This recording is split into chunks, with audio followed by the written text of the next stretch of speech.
Good evening, everyone, and welcome to this evening's parent webinar. Tonight, we're going to talk about things parents can do at home to develop fine motor skills. I'm Johan van Lille, and I'm the coordinator of the Kiro Learner Support Unit.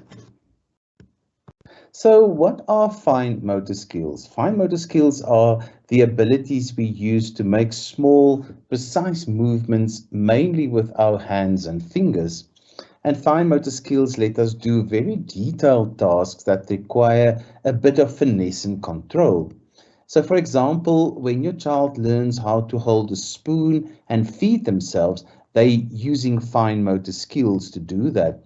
And these skills come into play in a lot of everyday activities like buttoning a shirt, tying shoelaces, or even turning the pages of a book.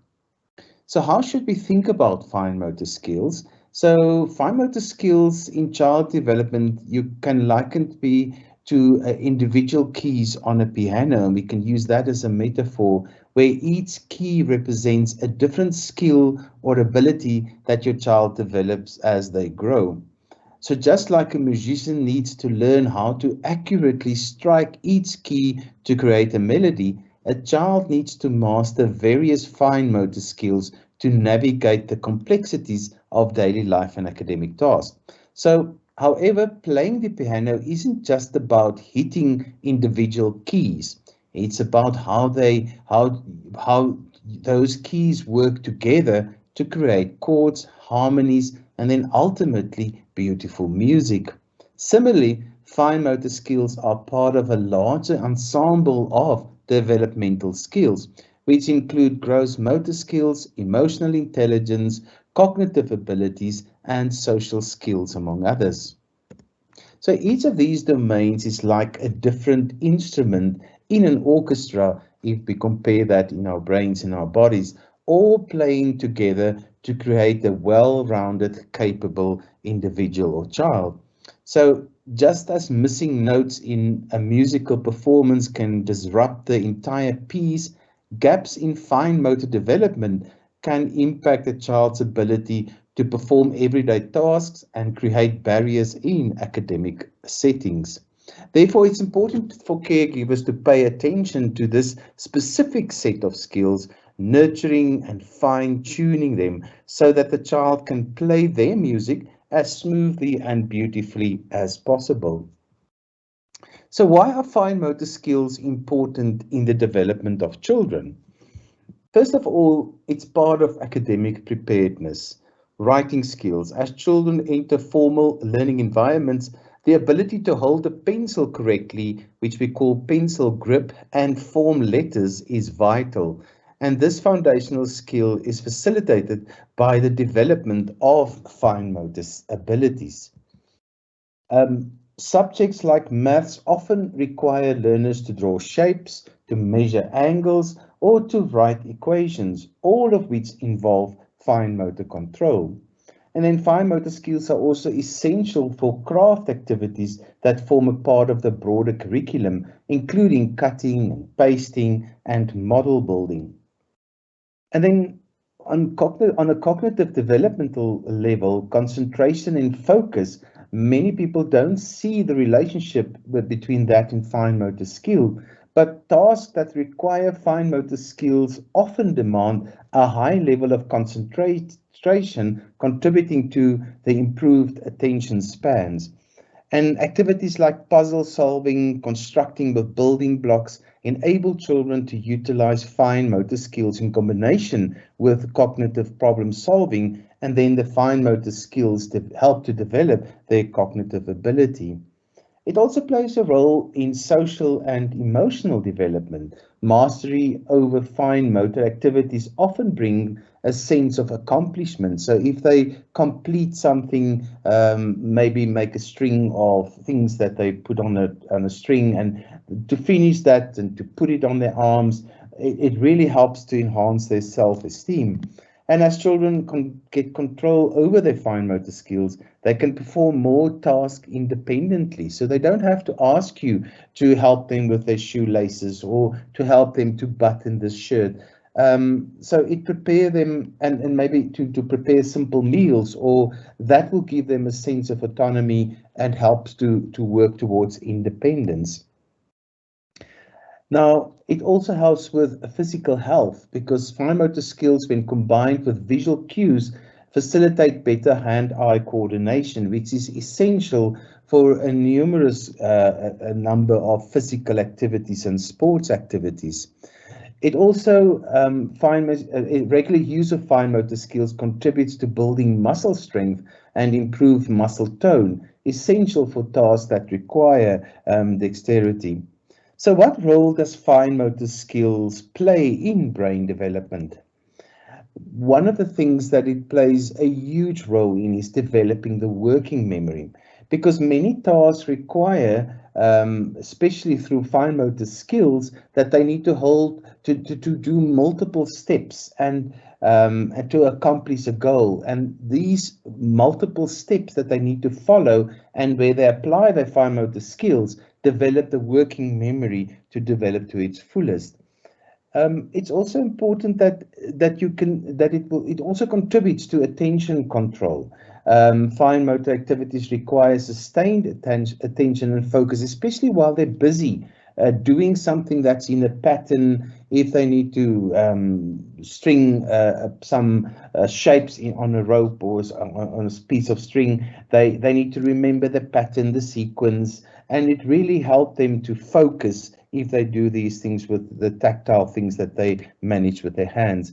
It also helps a lot with planning and organization, especially when it involves a sequence of actions.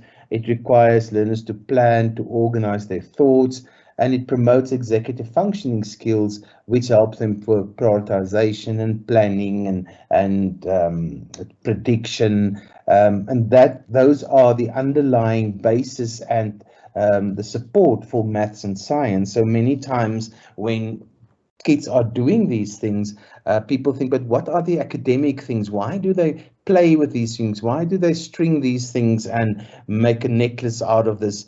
It's because it is the underlying basis for later skills in maths and science. And if they don't do it, then those maths and science skills will be very problematic for them.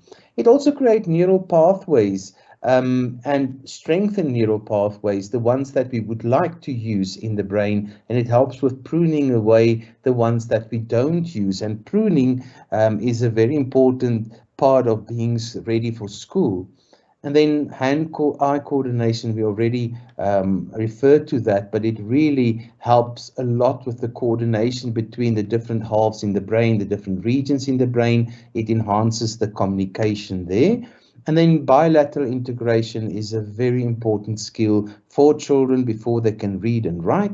And fine motor skills play a big role in bilateral communication, so that because it requires for them to use both hands to send messages across the brain, from the left to the right and from the right to the brain, so that they use both hemispheres of the brain. So what are the misconceptions about fine motor development? One of the misconceptions are that fine motor skills development happens naturally in all children. While it's true that many children will naturally develop their fine motor skills, some may require targeted interventions or sometimes even therapy. And these skills are often nurtured through a combination of their innate ability and environmental stimulation to help them to develop these fine motor skills. Another misconception is that fine motor skills are only about hand-eye coordination. Fine motor skills encompass much more than just hand-eye coordination. They involve muscle strength, control, dexterity, and they extend from the larger muscles in the arms and shoulders down to the smaller muscles in the hands and the fingers. And I'm going to talk a lot about the larger muscles just now and the role they play in fine motor skills development. Another misconception is that academic tasks are sufficient for motor development. Academic tasks like writing and cutting do engage fine motor skills, but they are not enough in isolation. A range of activity, including play-based tasks, crafts, physical exercises, those are crucial for comprehensive fine motor development. Another misconception is that fine motor skills are only relevant for writing and drawing. Now, these skills are foundational for a lot of activities, such as buttoning clothes or using utensils or operating technology and devices. But they also play a critical role in activities that require hand manipulation and control, such as playing musical instruments or engaging in many sports activities. Another misconception is that age is the sole determinant of fine motor skills development. While age-appropriate milestones serve as useful guidelines for parents and for therapists to see if a child is on par with the development, they are not hard and fast rules. Each child develops at a different rate, and various factors such as genetics, environment, exposure to stimulating activities can really influence the rate of the development.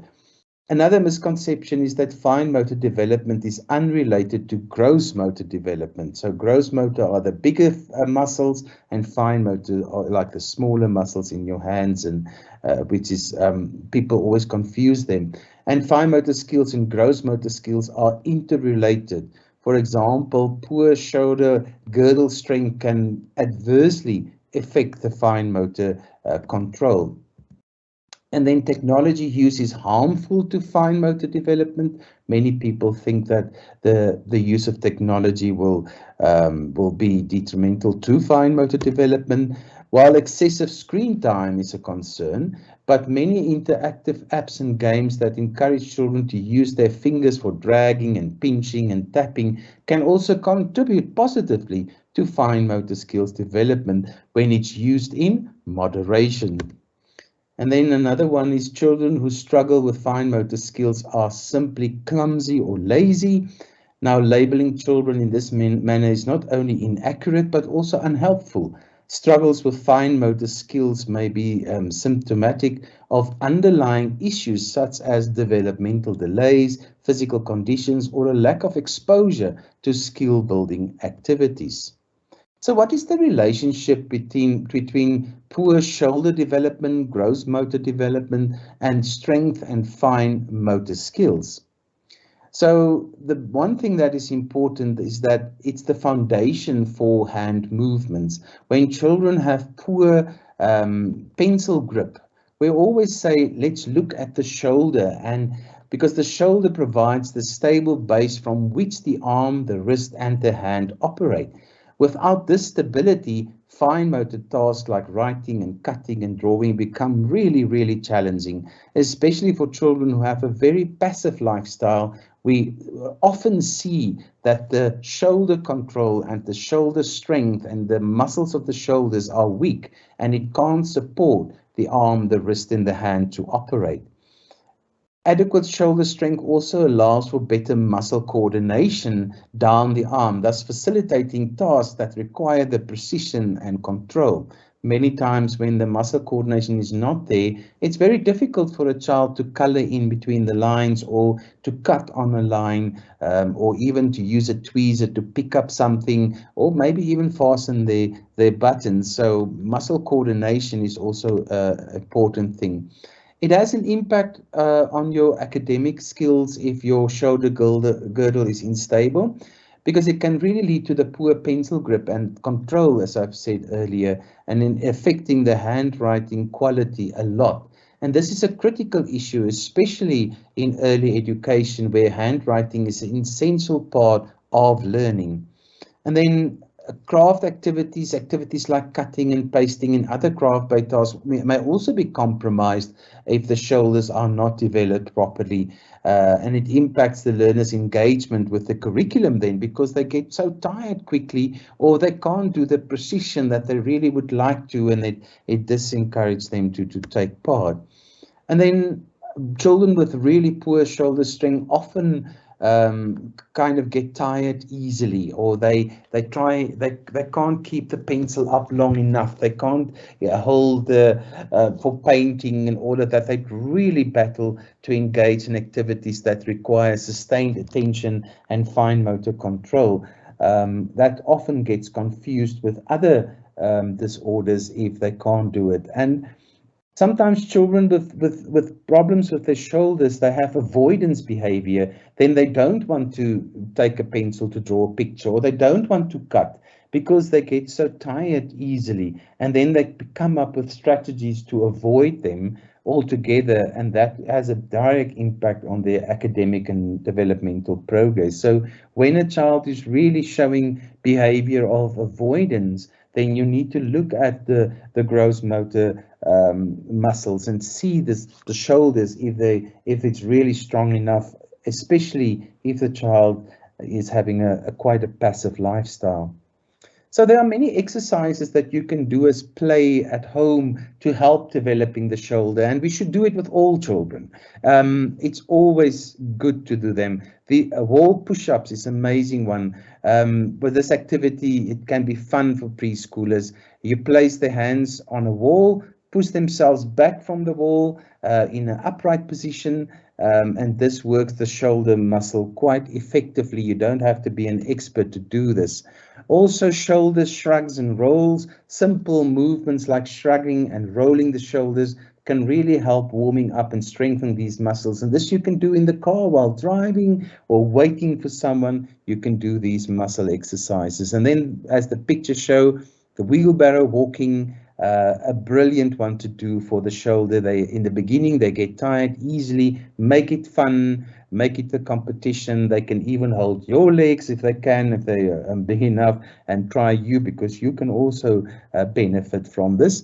And then animal walks, there are many ways, from crabs to whatever, horses, all the bears. You can ask them to come up with ideas on how this animal would walk, and then they can then try this self, because it's very good for the shoulders. Any ball activity is always good for hand-eye coordination, but it also helps a lot with the shoulder, the throwing of the ball, and all of that. And then climbing is always a good one. If you have if you have a jungle gym maybe at home, use that. If they can climb a tree, do that. Any kind of climbing activity works well. Swimming is one of the best ways to develop the shoulders. Specifically, the front crawl and backstroke helps a lot. So if you have access to a pool, do that. And then dance and rhythmic activities are also amazing, especially for coordination. And then let your children help you with your daily chores, like carrying the groceries. I know they were mown and grown, but that's also good exercise and helping the shoulders to develop. And then even sweeping and mopping. These activities not only teach children about responsibility, but also provide a good workout for the shoulder muscles. And then a tug of war is very good, where you use a rope and a long piece of cloth. You can use even a blanket and engage in a gentle game of tug of war. And this can be a fun way to work those shoulder muscles. Balloon volleyball, if they have to be inside, it's a simple game of keeping the balloon afloat and can engage in the shoulder girdle significantly, but also in hand-eye coordination, sending the right muscles to the shoulder and the arms, and also muscle control. So what role does fine motor skills play in mathematics and literacy? Many parents expect your schools to prepare them for these subjects. Even some parents, it's scary, but they want children to do mathematics and literacy even before they go to school, which is just wrong. It's important to know that Fine motor skills are one of the primary skills that children need to master to get them ready for mathematics and literacy. So it really helps them for to prepare them for number writing. So if they have good fine motor skills, they can form the numbers so much easier. A lot of in the beginning of your when you do mathematics in the beginning, it's very tactile. You work a lot of manipulatives, like counters and blocks and beads, and handling these objects really require fine motor skills. So if you battle with fine motor skills, then the attention will go to the handling of these objects and not counting them and do the academic. So it's important that your early school facilitators will develop the fine motor skills so that it is in place when they need to start using beads and blocks and all of that. Spatial awareness is very important, and helps you with puzzle solving and building blocks and all of that. But fine motor skills also help with spatial awareness, so that when you need to write from the board, then you have that spatial awareness not to turn the numbers around and all of that. And then measurement activities also relies heavily on fine motor skills, like pouring of water, measuring things, using rulers, tape measures. You need fine motor skills for all of that. So you can't do those things if your fine motor skills are not developed. And then also by developing fine motor skills, using colored beads or blocks of all of that, or it helps you to understand sequence, but fine motor skill again is the skill that you need to use to sort these things and to form these sequences. Handwriting is so important for literacy. If the fine motor skills are not in place and the shoulder girdle is not developed, the shoulder muscles are not working, handwriting becomes a problem, it becomes challenging, and that has hindered the literacy development. That's why it's so important to do these things before the child goes to grade 1. And the same with book handling. We find it often that children with a passive lifestyle, they battle to hold the book in a position that they really can look at the book and page and do all of that. If you don't have fine motor skills, it's difficult to turn the pages, and that will hinder your literacy development. The same with phonics and letter formation, tracing letters, because if your fine motor skills are not in place, tracing the letter to learn how to write that letter becomes very challenging, because the brain keeps on processing the fine motor movement and not the academic skill of recognizing and learning the shape of the letter. The focus will always then be on mastering the fine motor skills. So they should be in place by the time that the child goes to school. And the same for spelling and sentence constructions, using anything to help with that. If your fine motor skills are not in place, it hinders the whole process, which is quite important. There are quite a lot of verbs that will help you, and if you use these verbs, it will automatically kind of involve fine motor skills.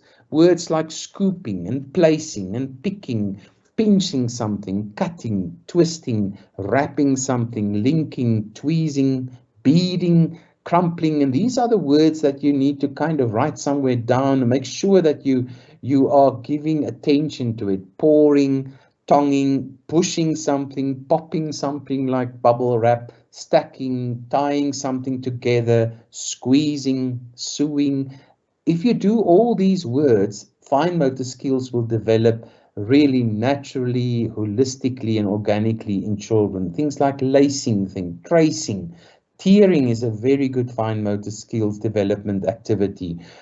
Turning things, transferring, rolling, peeling, kitchen activities, weaving, squirting, sprinkling, and poking. So if you use these verbs, then you are automatically developing fine motor skills in your early child development.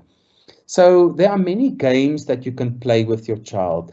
You all know Lego. Lego is one of the best ways for many things in child development, but especially for fine motor skills. All children enjoy, or most of them enjoy Lego. So if you have the resources. Lego is a very good game, and do it with your child, and also change roles. So maybe you will be the bank of Lego, and they want to build something. They have to request certain pieces. Play Lego with your child. It's a very good social and emotional development tool. So I'm very fond of Legos. There's another game that's also great, and that's what we call Light Bright. So it's a toy that uses colored pegs inserted into a board to create this illuminated design. You can find all these games on Takealot as well as Amazon. It's easy, they're cheap to buy. And by placing these pegs into a pattern template, users can then form images that light up when the board is switched on. Children love this. It's magic, and they can create their own, but it really develops fine motor skills because they have to put these things, they have to handle all these small little objects, and that's very, very good. And they have to handle it with care, and they need to push it in. A very good game. Again, also for the social interaction, something that you and your child can do together, or that 2 or 3 children can also play together. I think you all know this game. Many of us grew up with this game. It's Connect 4. It's a 2-player connection game in which the children then drop colored discs into a vertical suspended grid. And the objective is to connect 4 of one's discs in a row, either horizontally, vertically, or diagonally before your opponent does. So it works with colors. One is yellow, one is red. It's a wonderful game, great for social interaction and play. And then we all know Uno. I think it's a lot of fun to play, but it's also a very, very good educational toy. Wherever you wait for something, or you have to be in a taxi, wherever you can, always have a packet of Uno cards ready for those moments where you know you need to keep your child busy. It's a wonderful game for them to play. Jenga is one of me and my son's favorite. It's a lovely game. They all enjoy it. You take turns to remove something and you have to put it on the top. It's a lot of fun when it collapses. Very good for muscle control. Very good for how to predict how much energy must go into something. How much can you push? It's really, really a good fine motor skills exercise. And then this one is not as people don't always know this one. A very good one where you use a little tweezers and then you do like an operation on the patient, and there's a buzzer sound that play when you touch something. Also a very nice game, also available on all these online shops. This is a game that was based on a digital game that most children will know. It's Angry Birds. And it allows you to construct structures and use a slingshot to launch a bird figures at these constructions that you are now to see if they will knock over, and then you use all of this. A very nice game, lots of fun, nice something to play together again. All of you might have seen Mancala. It's a traditional board game that involves distributing small little stones and beads, lovely to handle, and you need to move them across the pits in the board. The objective is to capture more pieces than the opponent with strategic decisions that they need to make about which pit to move from where and when. This is also good for mathematical, logical reasoning, but a great way to develop fine motor skills. So when you want to develop fine motor skills, I always say start big, because you always start with the gross motor activities, such as crawling and playing on monkey bars and playing on your jungle gym, if there's a public space where you can do this, because you have to strengthen the bigger muscles first, because the bigger muscles support the fine motor skills. So always start with that. Play with dough. You can make dough yourself. There are many recipes online that you can Google, make play dough, and they are very, very cheap to make yourself. If you have the resources, you can buy these. There are many different kinds that you can do, and there are many, many activities. It's a great, great way to develop it. And then Take it to the floor. Lying on the stomach to write or play is also a very good exercise for children, and it really helps them with their trunk strength, the shoulder stability, endurance. So let them lie on their tummies and do some writing. Tearing of paper is a good activity. Newspapers, magazines, and they can tie. There's so many things that you can do with that. Another way is that you can draw lying on your tummy, but you can also draw lying on your back and maybe draw under a table with a paper that you pasted under the table. Many people also put a paper against the wall so that they do vertical writing. Give them chalk. Many people use chalk boards for that, or whiteboards. So there are many ways, but vertical writing is also very good for muscle control and the fine motor skills. Then if you have tweezers, tongs, whatever, it's a good thing to use to manipulate small items like pom-poms or pieces of string, little, you can even use buttons, and you can sort them and count them, but not to use the fingers, but to use tweezers is the next step to do that, or one of those tongs that you use for brailleing also works very well. And then writing with chalk, especially smaller pieces, also develop a good grip and muscle strength. Stickers is a great way just to handle the stickers and to move the stickers and to collect them. And then we get a lot of these chalk sprays and different sprays that you can use, also very good for developing the fine motor skills by pressing it in and they can spray something. Scissor activities are very important, not only to cut on a line, but to cut something out. You get many ways that you can help them with, but that's not the only activity. People sometimes get stuck, but because they think they only need to handle a pen and they need to handle the scissors. It's just so much more when you think about fine motor skills. String beads is very important. It's a good mathematical activity. It develops very good skills for mathematics. It's good for fine motor skills. It's a very integrated, especially if they have to work with patterns. That helps a lot. Any construction toy, anything that they can build, Meccano, all of those are very good for this. Jigsaw puzzles, it kind of help for spatial awareness, not so much, but the fine motor skills, that is really developing when you do puzzles. Lacing activities are also beneficial for eye-hand coordination and motor planning. And then popping bubble wrap is a very good activity. So if you have nothing that you have to do and you have to wait for something, give them some bubbles to pop. That also is a good exercise for pressing and squeezing and all of those things. Crafting with paper quilling, it really helps them to attention to details. Weaving little pieces of paper that you cut and you weave patterns with that helps a lot. Use pasta, give it different colors. You can use spray paint and they can build many things with the pasta.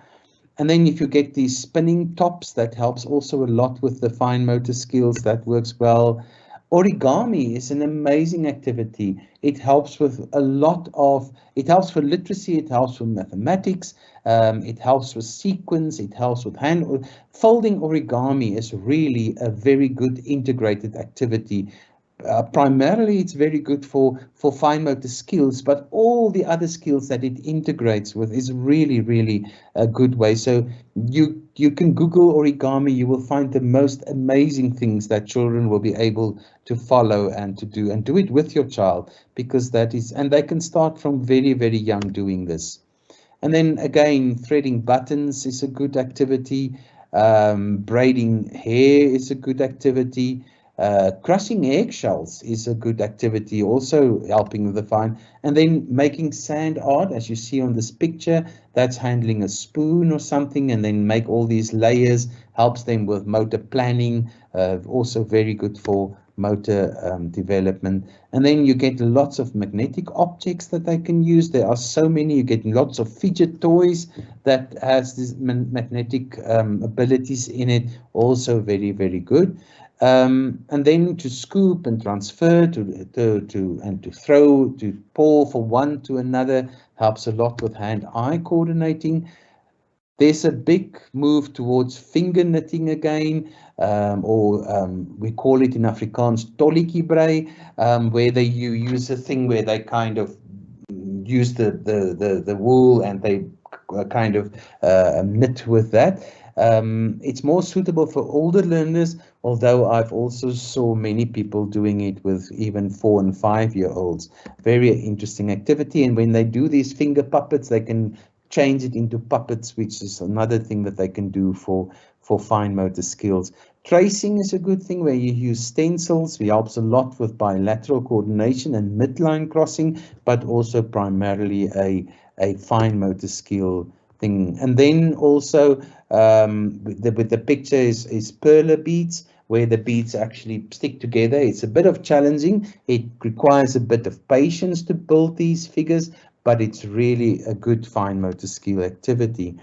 And then also playing with wind-up toys, a fun way to strengthen hand where they have to wind something up and then it will play. Also, even a musical little or a doll that turns around. And then if you have Ziploc bags to seal it, put water in, they need to seal it and see if the water can stay inside. Many people create patterns with dot markers, and then also twisting bottle caps to putting the cap back on the bottle. Card games, very good. Uno, as we said, but any other card game. And then also using just tees, golf tees, and hammer it into foam or any other place, that also works very well. So that's a big list of activities.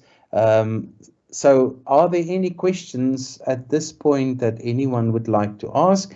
You're more than welcome to ask it in the Q&A. So if you have any questions, you can ask it in the Q&A function and I will answer it to the best of my ability. So you have time now to answer that. I know it's a long, long list of activities.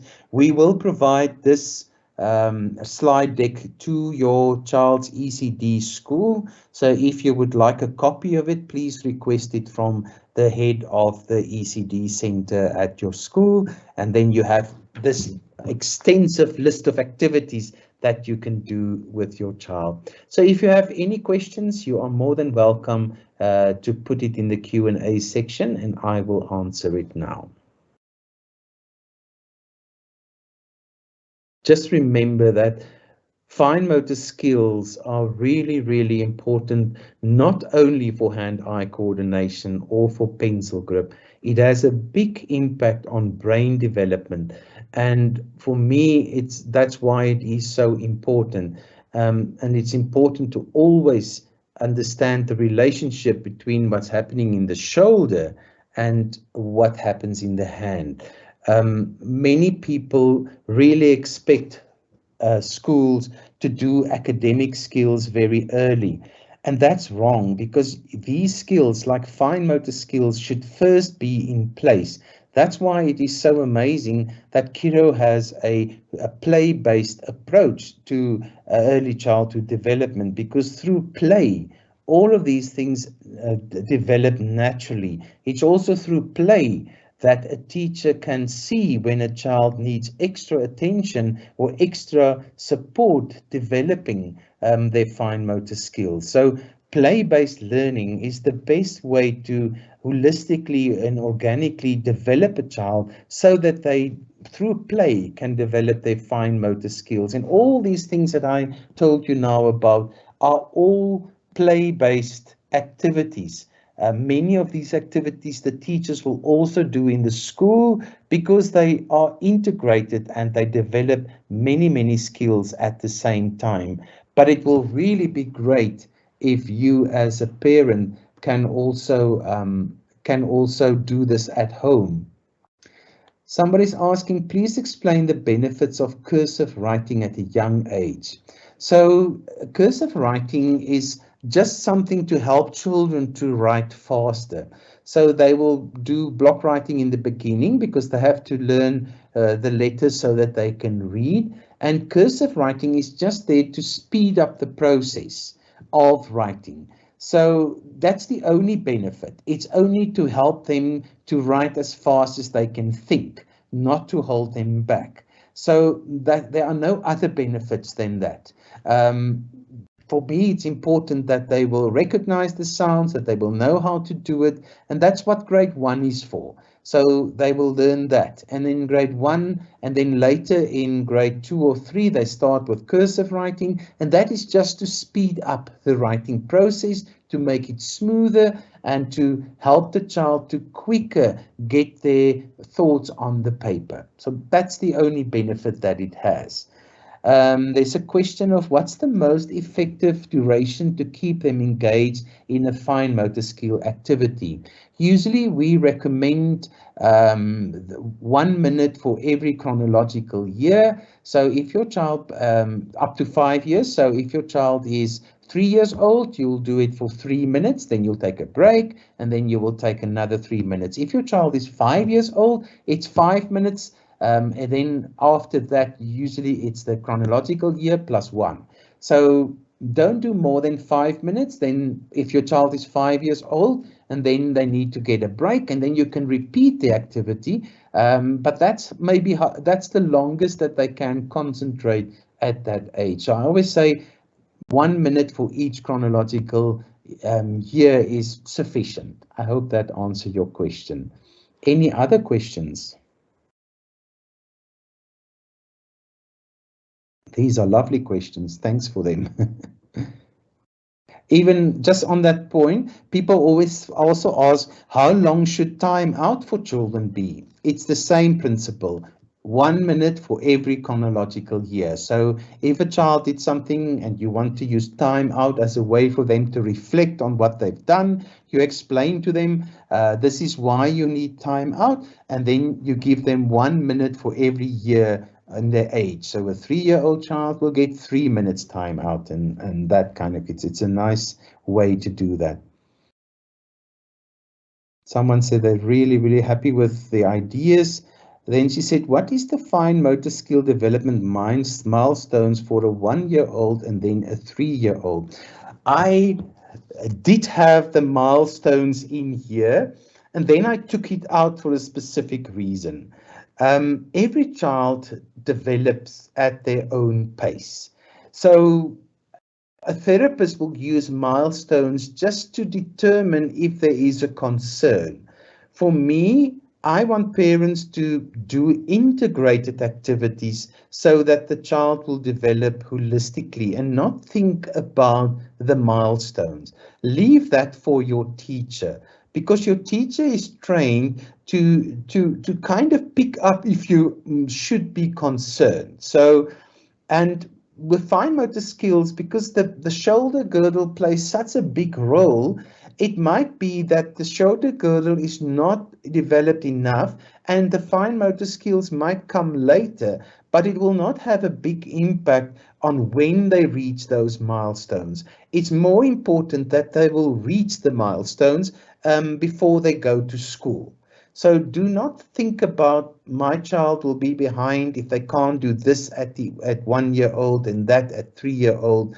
It's more important that they need to master all the fine motor skills by the age when they go to school and they are ready for school. So do not think about children in little boxes of milestones. They all develop at their own pace, and there are many factors for that, and we don't always have to be concerned. Your teacher in Kiro is trained to give you feedback on this. Trust your teacher and talk to your teacher. Any other questions?